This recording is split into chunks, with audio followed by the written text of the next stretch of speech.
Hello everyone, this is a new poultry farmer. These are 7th-day-old broilers. I started this project for my own growth, financial gain, and I also want to encourage somebody somewhere that you can give it a trial. I have a passion for chicken farming, and that's why I started this project.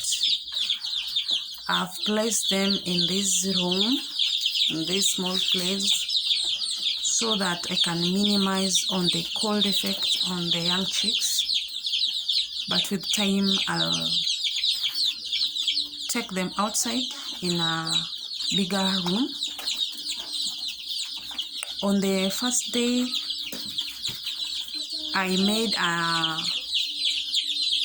some boxes and placed chick mash on them so that the chicks can feed on them.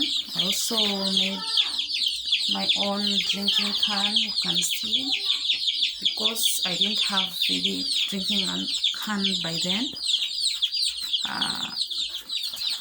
I also have electricity that keep them warm.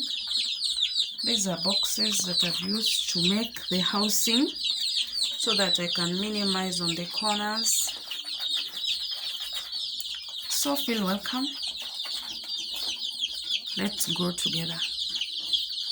I'll give you update on the growth on every week, and hope you'll all enjoy them. You'll enjoy seeing the growth of these chicks. And I will also bring ducks. If you are a lover of ducks, you can learn 1 or 2 things on duck keeping. Feel welcome. Till next time, see you.